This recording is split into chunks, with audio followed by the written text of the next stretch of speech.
Adam, why are robo taxis and autonomous vehicles in general so decisive in California? To be honest, I'm not sure that they are as divisive as you might think. And I think the reason why is that I think there's probably a pretty significant gap between city officials who are very concerned and worried about this sort of threat to the status quo and normal people who generally I think are excited about AVs. And to me, the biggest evidence of this is the statistics out of San Francisco in the months after Waymo and Cruise were both given full permission to operate there. Of course, Cruise ended up having to pause because of its incident there, but Waymo's usage rate in San Francisco is just off the charts, thousands and thousands of rides since that point. That to me is an example, an indicator that the public is really excited about this and open to it. And frankly, once they were approved, the city of San Francisco has continued to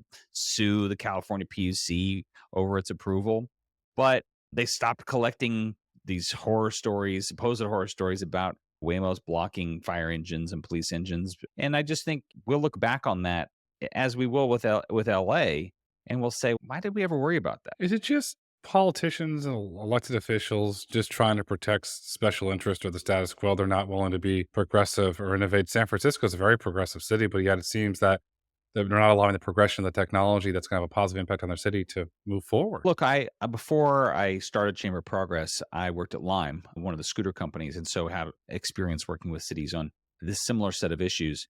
And I would say that I think there's been a long hangover on the part of cities with respect to city laws preempted. We don't have much authority to do anything, and that bugs us. It just bugs them. And I think I saw with scooters that a lot of the way they approach scooter regulation was driven by the sense of we can't let that thing happen again that happened with Uber and Lyft.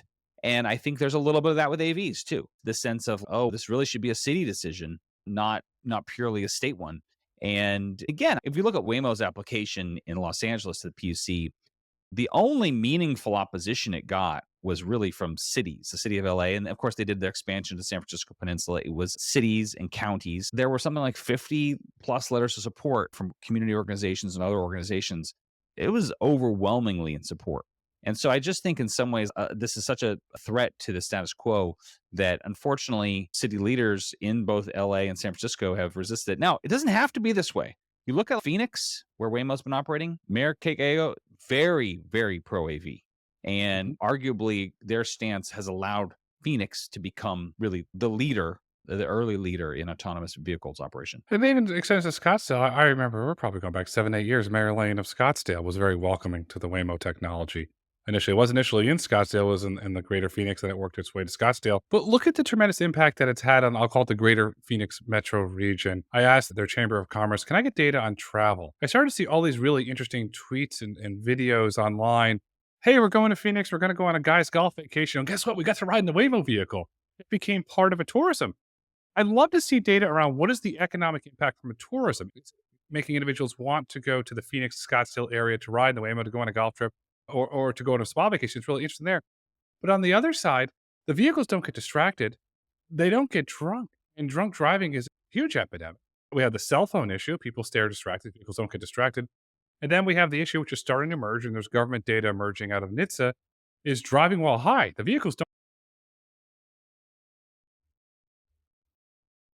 Again, I think fear of the unknown and control. This is something that cities can't control in the way that they would like. Again, when I worked at Lime, one of the things the cities loved is they could go to the scooter operators and they could say, we want to geofence certain areas. So if we get complaints about scooters going into a park or something like that, we're going to geofence the park. Terrible experience as a user, by the way. You're riding a scooter past a park and your scooter just stops. But that was they like that control, and so I think that they would love to have more control over this. And I really think it's hard to talk about this without talking about cities in Vision Zero, because a lot of cities have had put in place Vision Zero strategies for the last several years to reduce pedestrian deaths. And for the most part, they have failed. And I think that's because if you look at what they're doing, it's all stuff kind of around the margins. Let's put up more billboards. Let's do this. Let's do consumer education campaigns. It's frustrating. Let's get into the local issues. Let's go look at the LA mayor's race. It was a frustrating race for certain individuals. It was Rick Russo against Karen Basson, who now became mayor by a slim margin, not a majority of the margin. Why isn't Rick Caruso, for individuals and viewers, unless you don't know Rick Caruso is developer of the Grove, a very large, prominent developer in Southern California, also is developing now in Montecito with the beautiful Rosewood Hotel Miramar. Why isn't Mr. Caruso go on offense, invite Waymo to the Grove, put a vehicle in the Grove, let individuals experience the technology and talk about the positive benefits over there? Mr. Caruso's known not in politics, and he has a clear motivation from an economic standpoint to drive more individuals to the Grove to buy more products. So why doesn't Mr. Caruso talk about this and try and turn it upside down? I confess I'm not an expert on Caruso or the dynamics there, but I will say that you talked about Phoenix a second ago. Like Phoenix, I think of as like a striver city. They really want to attract people there. They really actively think about that, and they've had conscientious strategies to make Phoenix more attractive and more desirable. And I think the reality is that there's very few California cities that have just had that mindset, right? And particularly Southern California and the Bay Area, they've never really had to think about that, and at least in recent years. And so I do think that's definitely it's a mindset shift. How do we make this kind of more livable? How do we make this more appealing to people? I would like to think that Los Angeles will ultimately be one of the great markets in the world for autonomous vehicles just because the car is so central to LA. And this is why I have to think that ultimately when the debate goes beyond politicians and policymakers and departments of transportation gets to regular people and normal people are going to be really excited to take AVs in LA. They are. It's Tinseltown. It's Hollywood. Everybody wants that magic moment. In the late 60s, former lead singer of the Guess Who, Burton Cummings, was in town, fresh from Canada into America. He ended up at a bar one night and ended up running into Jim Morrison. He drove Jim Morrison around the Hollywood Hills one night. It was one of those only in LA moments. Well, you go into Waymo, you never know who's going to be there. You can have one of those only in LA moments, and that's the special about that technology. There's bills going through the California Assembly and the California Senate. There's one that would effectively ban autonomous vehicles and trucks in the state. And there's another one, I can't believe I'm even going to say this to you, that would give local jurisdiction, right, from a regulatory standpoint over autonomous vehicles. This is my opinion. If that happens, it's over. There's no way the vehicles can operate there. But why do they want to destroy their economy? It's important to rewind to last year. Last year, organized labor, Teamsters, really drove a bill by a Representative Aguilar Curry from Northern California that would essentially ban autonomous trucks until the state legislature put particular rules in place, which they are particularly, sorry, until the state legislature expressly approved it. And autonomous trucks are allowed by default, but the state hasn't really yet granted anybody a permit to operate autonomous trucks without a human driver. Frankly, we're still a ways from that. Even the companies that are doing autonomous trucking aren't yet fully ready to do autonomous trucking without a human safety driver behind the wheel. And this legislation last year somewhat predictably sailed through the legislature, band together with the California League of Cities, which represents all the city governments, on a new piece of legislation that says that autonomous vehicles are banned by default unless a city has created their own regulatory regime. You look at LA, of course, as everybody knows, whole patchwork of municipalities. You're going to drive from downtown LA to the beach. You're going to cross through two or three or more in individual municipalities, and each one of those municipalities would have to have its own autonomous vehicle regulatory program, its own internal expert. And the reality is that all this expertise actually lies at the state level at the Department of Motor Vehicles and the California PUC. They have real experts on this stuff, and they're overseeing the roads. And why it would really effectively amount to a ban. And I think, particularly given that almost all these city governments have been opposed to the permit applications from Waymo and Cruise, the reality is that you're talking about an effective ban. And I think the thing about this is I know that some Democrats like to talk about local control. Two things. One, it's cities who've run these Vision Zero strategies, and they have failed, like largely. The cities' Vision Zero strategies have failed to stem the tide of pedestrian and other traffic fatalities. Secondly, the housing crisis that California is in is a direct result of excessive local control.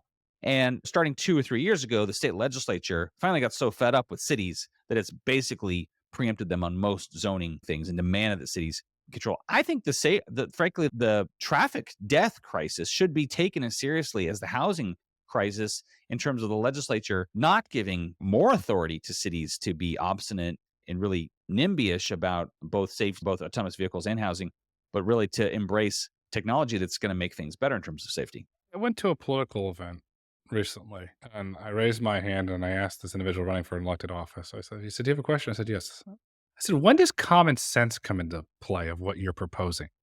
So you mentioned to go from downtown LA to the beach. So you're going to go through West Hollywood. You're going to go through Beverly Hills. You're going to go through Santa Monica. Independent municipalities. Okay, so you want to effectively give local control to autonomous vehicles. What's next? You want to give local control to human driven cars? Where does this slippery slope stop? This is the thing. It's not practically about local control. It's really effectively a ban because, again, most cities are not going to have the bandwidth to do this. And even cities that want autonomous vehicles, it's a lot of work. Are they going to put the budget? Are they going to put the effort? Are they going to put the kind of the brain power into putting together a program? And by the way, they might also do it in a way that's like we see in the scooter regulation, where it's very micromanaged and very almost putting such limitations on where autonomous vehicles they like them. And actually, by the way, it becomes quite boring and ordinary. I've ridden in them before in Phoenix and San Francisco. And at first, you're like, "This is cool and amazing." A couple minutes in, you're like, "Where's my phone? What's going on? Twitter or news or sports scores?" Like, you can get bored with it, and that's great. It's beautiful. I had this whole analogy, and I hope it still comes true, that individuals have flocked to San Francisco. They flocked there to ride in a trolley car, to go to Fisherman's Wharf. They flocked there to ride in an autonomous vehicle. They're becoming part of the culture. One of the big highlights to me, baseball's here, baseball season's here, and Cruise is the patch sponsor of the San Francisco Giants. It's there on their patches. It's part of the community. Waymo's bled into the community. What Waymo does too, you mentioned the board part. I want to give a shout out to the Waymo team. They've done a beautiful job integrating music into the experience. When you can sit in the back of the Waymo, I was in there a few weeks ago. It was a rainy San Francisco day, and they had Blue Miles Day. This is a wonderful experience cruising around or Waymoing around, if you want to use that term, around San Francisco, listening to Kind of Blue. It was that only in San Francisco experience. It's very similar to what you can have that only in LA moment. Let's say the bill, as this is, we're going to go on history.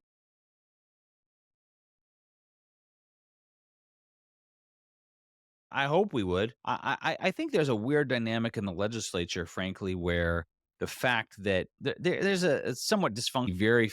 I don't. I know based on our work on this issue and the AV trucking bill last year that there are legislators who do not like the bill. Crossing organized labor and the California League of Cities in the legislature is seen by some of them as not wise politics. And so I'd love for them to be more. I'd love to see more legislators stand up and say, "This is just bad. It's bad for safety." Number one, like, this is actually technology that is proven to be safer than human driving, and we have to give it a chance. We have to give it a chance. But I think, unfortunately, because the governor vetoed the trucking bill last year, I suspect that some of the legislature will just count on him to do the same with a local control bill and figure that they don't have to be opposed to it. But again, I would just like to see some in the legislature really stand up for safety and say that this is really important. Why does an individual or a member of the legislature go to the public and lay out the case and cross the teams and say, listen, we've got marijuana dispensaries up and down this state. People are driving high. It's a problem. We all know it's a problem. You might want to sweep it under the carpet, but it's a well known problem. This solves the problem. You can drive high as a kite, ride high as a kite in an autonomous vehicle, no problem. That to me ties into the safety issue. Or you look at the everybody stares at their phone. And in Los Angeles, I lived there for years. There's a massive amount of traffic. You're bored, you take out your phone. If you're bored in a autonomous vehicle, who cares? The vehicle's going to drive with one job to get you to and from your destination safely. Why isn't a member of the legislature say, you know what? The heck with politics. I was put here to serve the people, not to serve the special interest, and put the California people above the special interest and go directly to the public. Why does that not happen? I'll leave it to more pundits. My guess it probably has something to do with the incentive structure in the legislature, and particularly the role of particular groups like organized labor in this case and the League of Cities. And those are the reasons. And that, let's face it, the average person also probably couldn't even name their state legislator, much less pay attention to what's going on in the legislature. I think the average legislator may unfortunately conclude that they would face more headaches from organized labor by opposing the bill than they would get praise from their voters for supporting it. And I hope that wouldn't be the case. I'm really eager for more leaders to step up and lead and say the safety crisis is unsustainable. We have to do something different. It's great that we've had Vision Zero plans, but we got to be honest with ourselves that those haven't worked, and we need to try something different. Let's give autonomous vehicles a shot. And, again, I go back to this study that was done by Waymo and some outside researchers based in their operations in Phoenix. They were able to look at humans versus robots, right? And they were able to say, here's exactly how much safer the humans are, or sorry, the AVs are. They were estimated to reduce crashes with an injury by 85% over human drivers. That is a very significant, and this is not theory. This is based on what we've actually seen. Our organization used this study to look at California specifically, and our senior economist found that if California had widely deployed AVs over the last 3 years, AVs in California would have saved 1,300 lives. And that's a broad deployment, even if on a conservative deployment, 100 lives. And so, man, we should try that, right? This is actually going to probably save lives. It's going to save lives. Not probably. It will save lives. Let's get to the chase and probably it will save lives. This is according to this is data stat is Medicare and Medicaid, US government data. $70 billion a year costs to service from a healthcare perspective, traffic crashes. That includes bicycles, any sort of incidents that happens there. California has a housing crisis. They have a traffic crisis. They have a healthcare crisis. Autonomous vehicles can lower the cost of healthcare, but yet nobody talks about that. There's all these positivities around the positive benefits of technology, but yet you get a local leader pokes their head up and says, I need control. Why? It failed. Look at your background from Lime, the mobility open spec database that Selena Reynolds and the LA DOT did was an absolute utter disaster, and little buried in there, God bless city control. They have the right to turn around a autonomous vehicle and take control of it. They can't be trusted. You want to give them even more power and they can't be trusted? Well, I think that things like the mobility standard, frankly, were born out of city DOTs wanting to not lose control over some new thing like they did with Uber and Lyft. And of course, they tried to extend it to Uber and Lyft as well. But you're talking about departments of transportation that are used to planning things centrally, right? Look at bike share programs. Most of them, docked bike share programs, have largely been run by city DOTs, master plan. They've tried to optimize locations. And for the most part, the economics of them are generally unsustainable unless they're subsidized by the city. And I saw working at Lime and going to cities to present and proposed dockless electric scooters that they faced resistance to it because that challenged a thing they had owned. And so I think that's part of it as well. Let's hypothetically say a de facto ban goes into place. Companies are going to leave. Do they go after AI next and try and, oh, that's the next boogeyman? We got one boogeyman. Now we have to go get the next boogeyman. And we just start going down this rabbit hole. I asked that because 19% of California's GDP is tech. If the almighty legislators in California, to me, then they're going to go on a crusade just to bankrupt their economy. I'll give you a practical example, and this is outside the realm of passenger service, but autonomous trucking. Again, right now, nobody's been trying to do it in California. There aren't rules of the road yet, but the states across the South and Southwest, there's a whole corridor of states, really from Arizona to probably Georgia and Florida, that have legalized autonomous trucking. So all of the testing and development of autonomous trucking end up playing a real difference in terms of which ports get more traffic. Well, all ports are in competition with each other. And so I think that practically speaking, that kind of thing could definitely have an impact on the state's economy. You have to look at Texas. We have all the corporate relocations. We have Schwab that relocated there. You had Oracle that relocated. The big one, Tesla. I know the engineering's there, but they relocated their corporate headquarters there. Then I keep asking individuals in the Texas and the relocation, oh, come to Texas with the offer incentives. And I said, what happens if Wells Fargo or Visa decided to pick up and move to the DFW region? Does that wake the state up, or does it just, or does this continue? That's a good question. And then when I'm a Democrat, our focus is mostly on Democratic cities and states. And I think that unfortunately, a lot of the bluest cities and states in the country, California, Washington, New York, are so used to being kind of like a mecca for people without really having to try very hard, that they don't have the muscle for attracting development and innovation. And if something is going to be a negative for those things, they're not going to do it policy wise. And so they're striving, right? And things might have to get worse in the blue coastal states before they get better. And for those cities and states in California, or for the cities in California and the state government to really get serious about having to actually work to attract investment. You see pockets of this, right? You've seen for years the state legislature has thrown tax incentives at the film industry to keep them filming in California as opposed to going to Georgia or Canada. And that probably has had some impact. But tech is a little different 'cause tech is not seeking and doesn't need tax incentives to stay in the state. That's not really what it's about. It's much more about the regulatory climate. What you described is true, but it's sad. Uh, I lived in LA when a lot of the film was going to New Mexico. It was going to Georgia when they had a huge boom with Tyler Perry built in Atlanta with his studio. Then Vancouver, British Columbia, a lot of it went there. Everybody knows TMZ, but it stands for the 30 mile zone where historically most of the filming was done. You're right, they had to offer the incentives. Then Netflix moved down from Los Gatos. They opened up a facility on Sunset in Hollywood, and that really started to drive that again. But why does it have to get that bad? Why? This goes back to what I asked you earlier, but why can't common sense step in? Because Hollywood's economy before the incentives came in, it was decimated. It was a ghost town. There was nothing there. Yeah, I think that's right. I mean, I think that like you hate to see it get that way, and I don't think the state legislature has been very strategic about this kind of thing. I think the governor is very mindful of this, and he has a great Secretary of Business and Affairs, Dee Dee Myers, who has been really excellent when it comes to Mhm. autonomous vehicles. She's really deserves a lot of credit for her leadership, and the governor does as well.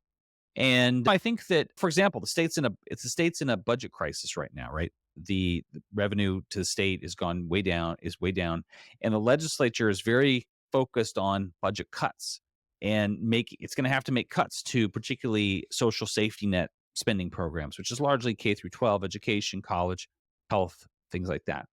But there's very little discussion of where the tax revenue comes from. In California, most of the tax revenue is income tax, and it's progressive. It's a progressive income tax. So we're really talking about the very wealthy playing a huge role in California's tax revenue. And even on top of that, a lot of that is actually tax on stock grants to tech employees, right? And so when tech stocks, Google, Amazon, Apple, Nvidia, go down, that is actually a huge factor in how much revenue the state collects. And so I think this is not very well understood. Like the ability to fund K through 12 education, community college, healthcare, that is actually a direct function of how well California's tech industry is doing, which is interesting because I think sometimes the tech industry is blamed for exacerbating inequality in the state, which is just the opposite. Their budget's in trouble if Jerome Powell and the Fed can't orchestrate a soft landing or the bubble and the run up in the AI stocks. I'll call it point blank. It is a bubble in certain aspects of the AI run up. When that pops, oh boy, California's in trouble. Whatever happened, I'm going to go back in history, and there's been a lot of great individuals on both sides of the aisle. Let's say the rainy day fund. When did that stop becoming part of political culture? We have to say for the rainy day fund because we don't know what's coming ahead. Well, because I think it's anytime you're talking about something where the benefits are going to come later, it's hard for politicians, right? They'd rather spend the money now and get credit for what they're spending on the money on now. No, there's not a big voter constituency applauding the rainy day fund. But there is for spending money now on some specific project in your district. So you have this initiative to spend money to try and get votes, but why not put the regulatory environment in place that would create a healthier, a safer, welcoming community? I did this W out of Santa Monica years ago. I co-chaired the Autonomous Vehicle Task Force at the City of Beverly Hills, and KCRW invited me over to talk about autonomous vehicles and the impacts on the various different neighborhoods. And to me, one of the greatest benefits, and this is hyper local to the Los Angeles region, is that there's pockets of Los Angeles County, which is really sad. And I saw the data and walked through it where certain individuals have never been to the beach. It's a 30-minute drive, 45-minute drive. That's without traffic. I'm saying that without traffic. Who've never seen the ocean. Then those individuals have never been to the Natural History Museum. LA has a really wonderful Natural History Museum downtown. And those same individuals have never been out to Joshua Tree or experienced the desert because they don't have the socioeconomic means to do that. Autonomous vehicles change all that. What if a Waymo could then take a family to the Natural History Museum? They could take the family to the ocean. They can experience that for the first time, or out to Joshua Tree. But now we're in Hollywood, so I'll give you the Walt Disney term. What if Waymo plussed it and the windows were augmented in that vehicle and the child could get a history lesson on dinosaurs or a history lesson on the ecology of the desert or the ocean. Maybe that child goes on to become a marine biologist or to find a dinosaur bone. That child go on to change the world because autonomy enabled that. But yet here we are as politicians. Nope, I have to have control. I can't let that child have that dream. It's sad. It is, and obviously LA was designed around the car, so it's uniquely it's uniquely dependent on cars and car culture, and it's of course it's so sprawling. So I think like autonomous vehicles actually this is what I said at the beginning. It actually holds in some ways more promise than it does in a city like San Francisco, where you can actually live without a car just fine. And so I think you're absolutely right that we have transportation deserts and transit deserts. And I think that autonomous vehicles can absolutely play a role in filling those holes. Waymo's done a really good job. I call it the Waymo band. They're out on tour. They call it the Waymo tour, and they're going around, and it's really cool. You Waymo should bring a band with you. It'll be even more excited if you had a really good band with you as well. What impact have you seen from a public perception standpoint where Waymo's going out there engaging with the community on the Waymo tour? And is that helping to swing any political positivities out of that?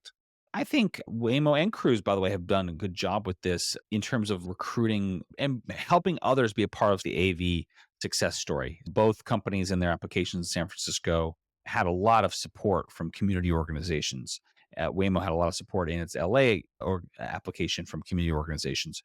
Cruise, in its application in San Francisco, had support from labor. They had struck a labor partnership deal around basically EV charging and things like that and servicing. And I think that the operators in the space are, in my observation, very committed to having like AVs be a very inclusive success story. You can, and again, there's certain groups, Mothers Against Drunk Driving, senior citizens groups, National Foundation for the Blind. They're very excited about autonomous vehicles. We don't talk about it a lot anymore as an industry, but early on with senior citizens, I had the opportunity when Oliver Cameron was running Voyage before the Exercise by Cruise to go to the villages with him and to meet with these elderly individuals who wanted the technology. And I polled them and asked the individuals questions. Well, why would you like the vehicle? The number one request, not going to surprise any of our listeners or viewers, they want to go to and from the doctor's office. Two, they wanted to have their medication delivered to them. No surprise there again. Number three was a big surprise to me, which ties really into the emotional aspect of autonomy.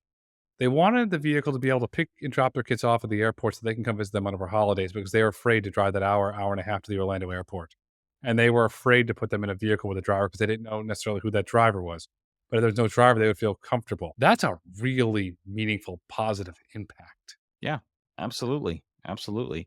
I thought it was interesting last year. Lyft introduced a program where female riders can request female drivers. And Hmm. this was a result of them doing research that a lot of both female drivers really only felt comfortable with female passengers and vice versa. And as you say, the autonomous vehicle also holds the potential for addressing that portion of the market too, who are worried about passengers who might be worried about the driver per se. I just think like it's exciting to see how these technologies could be used. It's awesome. Well, let's look at another demographic that's not talked a lot about, but they are voters and they'll play and they're going to build the future. Colleges. When did the autonomous vehicle and autonomous trucking companies get together and start going to colleges to talk about the technology? I asked that. I was over a friend's house with his wife for dinner, and his daughter was home from college, and we're talking about autonomous vehicles. And I said, "Would you ride in one after a night at the bar or to a friend's house?" No, I'm scared of the technology. I don't trust it. Why? And I walk her through it. I said, "Well, would you get in with a stranger?" No, I have to go with at least two girlfriends to get in the vehicle. What are I've they been going to there do? What are the quickly. girlfriends going to do? Are they going to get outside and stop the vehicle? Yeah. Well, I just think, look, and it's interesting because we've done polling on this question of are you excited or interested in riding an autonomous vehicle? And I will say most people are not. Most people are wary about it. And so I think that's because it's not widespread yet. And so it's going to take time for people to see it, experience it. People's view changes on a dime once they experience it, right? And that's a thing that is so interesting, but in the abstract it seems crazy. But I will say, look, I remember the first time I had gone to South by Southwest when Mhm. Lyft was just starting, and I told my wife that I was going to riding in a Lyft, and she was like, "Wait a minute, is that Mhm. someone's car? And you're in their car, and it's just you and them?" And it just seemed insane to her. And so I think autonomous vehicles are going to go through that same acceptance curve. That's funny 'cause you're right. At certain lifts, you had the fist bump, you had the pink mustaches. There was this whole culture that developed around it, and you go back to the Poland, they're, "Oh, yeah, you can't get no stranger." Now "Oh, Uber's here. Okay, gotta go. See you later." There's no second guessing or third guessing it, and Uber's become a verb. Well, that's right, and I don't know if you're familiar with the Gartner hype cycle, but the Gartner consulting firm came up with this idea that like every new technology basically goes through the same cycle, which is first you have kind of like the technology trigger, right? So in this case, you're talking about lidar, cameras, radar, all fused together in a car, right? Trough of disillusionment when something goes wrong. And we've seen some of this, by the way, right? There's an accident, somebody does get hit, or a fire engine gets blocked, and it's that point at which the technology is most vulnerable from a policymaking perspective because and I experience this with scooters too. You see a lot of policymakers say we should just chuck the whole thing, right? Just Yeah. because there's been this abuse or scenario where something that is mostly for good is it happens, something bad happens.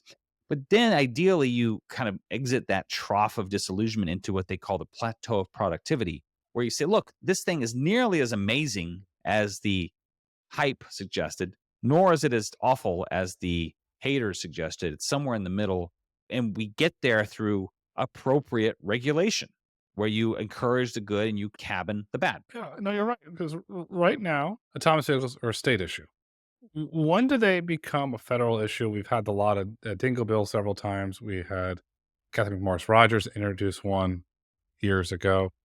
But it just seems start, stop, start, stop, start, stop. And there's never any traction. If you look at the political dialogue in DC or at a federal level, national level, there's not a lot of discussion around autonomous vehicles. Do you see that changing at some point? I'd like to hope that it would change. I think that there are things that the federal government definitely needs to do. So, for example, it is a little nuts that even the Waymo vehicles have a steering wheel and a brake. They don't need that. But the reason why Waymo does that is because if they wanted to go the other path of building a custom built autonomous vehicle, they would have to abide by and live under caps that are in place by NHTSA for building vehicles that do not have side mirrors and steering wheels and things like that. Zoox, another AV company, is pursuing that strategy. That is something that like only the federal government can do, which is really they have oversight over essentially the design of the vehicle itself. But with respect to whether autonomous vehicles can operate on roads, under what circumstances, that is a state level thing. And frankly, I think everybody would love to see a federal law. It's just sort of hard to envision that. I think the states would benefit from guidance from the federal government on like what constitutes a safe autonomous vehicle. Because again, most of them don't have the experience to be able to judge a vehicle. That a lot of that expertise lives in an agency like NHTSA, and so I think it's somewhat confounding for a lot of state level departments of motor vehicles, for example. But they probably will always have control over whether the vehicles can be on their roads, just as they enforce that at the state level. The DC issue is gonna be interesting. I had dinner with a gentleman, private dinner with a gentleman. He wanted to meet me, which I was shocked. He's running for Congress. I said, "Okay, let's have dinner." And he asked about autonomous vehicles. He didn't know what they were, what the impact was, no idea. Okay, you're running for a contested congressional seat, and yet you have no idea this issue. And I had to educate him. By the end, he still didn't get it. I was like, okay, it's obviously not a priority for you. But then when I brought up the China issue, oh boy, we had more opinions than opinions that you could write in a Webster's dictionary. I could sit here and make the argument to you, to the viewers, to listeners, that autonomous vehicles at some point could become a national security issue. Yet when I make that argument in political circles, crickets. Why are we not looking at a national security issue? I think of this a little bit differently, which is that I think that China is leading us in deployment of autonomous vehicles because they've made a more concerted effort to allow them and encourage them. And I do think we risk falling behind. I think it would be much better for the U.S. to be the leaders in this, to be building autonomous vehicles here, to be creating them, designing, and the world's leading autonomous vehicles here. We have a natural opportunity to be the world's leaders, but our regulation is lagging in terms of and again, I think of what the federal government did under the Chips and Science Act, where it said, look, it's actually very important for us strategically to be building our own semiconductors, and we're going to invest in U.S. domestic production of semiconductors. That's a strategic asset for us. I would love for it to get to the point where people they feel that way about autonomous vehicles. That would be a huge win. We're not there yet. Do we get there when BYD comes into America? They use the NAFTA loophole, the vehicles in Mexico, import them there, and then they turn on, because this is public. Mitsu Bank out of Japan published a lot of really good data on this recently. Navigate on autopilot. They have an autonomy program. When you have a Chinese autonomous vehicle running around on the roads of America, do the China hawks wake up then, or do we have some big overcry then that actually potentially moves something forward? Sometimes I do think that that particularly competition from China can be a wake up call a lot of times for politicians. I would just hate for it to get to that point because I think there's plenty of other good reasons for us to be embracing technology, starting with safety. And so I think that the argument for doing it to beat China, I'm all for that too. But I just think from a practical standpoint, I think part of that why I feel so strong about leading with safety is that I think that the critics of autonomous vehicles, their starting point is safety. They believe, without any evidence, just instinct, that autonomous vehicles are less safe. And so we will never succeed in getting autonomous vehicles deployed more broadly unless we take that on directly. We had to take it on directly. It's hyperboiled. There's no data. Waymo did that really good report with Swiss Re. They're one of the largest reinsurers in the world. They put out a lot of public data around it. And then when you would confront those certain critics or individuals with real data from a publicly traded company that's audited, crickets. No, it's not safe. But we'll look at the data. Nope, not safe. And then if you talk about the methamphetamine issue, unfortunately, with traditional trucks, they don't want to hear it. It's a one sided argument. The industry needs to do a better job of shaping the narrative and pushing back instead of just getting pushed over. And hopefully that changes in the coming weeks, months, and years. Overall, how do you see the regulatory environment for autonomous trucks and autonomous vehicles evolving over the next decade? I think that you're going to see in California, I hope and believe you're going to see autonomous vehicles come to more parts of the state. And again, I think I think you'll see more operators competing too. And I think from there, I think that one of the real tensions is that the cities that many companies would most like to be in are the densest cities, like Chicago and New York and Boston and Seattle, where where politicians are most reluctant. And in general, what a lot of the AV companies doing is they're targeting the biggest and best markets for rideshare, and autonomous vehicles are not fully legalized in those markets yet. So I think that's going to be a big issue going in the years ahead. It's going to keep the policy folks very busy for years to come, and hopefully the policies can change for the betterment of society. When they change for the betterment of society, the economy benefits, the roads get safer, and everybody wins. Adam, as we look to wrap up this insightful conversation, what would you like our listeners and viewers to take away with them today? I think my biggest takeaway is that we are a bit of a crossroads, and I think that if we can continue to allow autonomous vehicles, particularly in California, to be rolled out, the public will see, and I think in pretty short order, that this is a positive technology, that it's not scary, that it's a something that actually is going to reduce traffic related fatalities and becomes a bit dull and ordinary once you ride in it for a bit. And then I think my hope is that we look back on it and we say, I can't believe that this was ever controversial and that we waited for so long to allow autonomous vehicles. And my hope is we get to that point sooner rather than later. Let's look back in history when the introduction of the car was controversial. That's why Edison, Ford, and Firestone got together and went town by town barnstorming as the Vagabonds. The airplane was controversial after the Spirit of St. Louis. Lindbergh went city by city, introducing the public to flying. We're not afraid to ride in a vehicle today. We're not afraid to fly in a plane. Tomorrow, we're not going to be afraid or scared or intimidated to ride an autonomous vehicle. Autonomous vehicles are good for society. The future is bright. The future is autonomous. The future is scaling autonomous vehicles. Adam, thank you so much for coming on the road to autonomy today. Thanks for having me.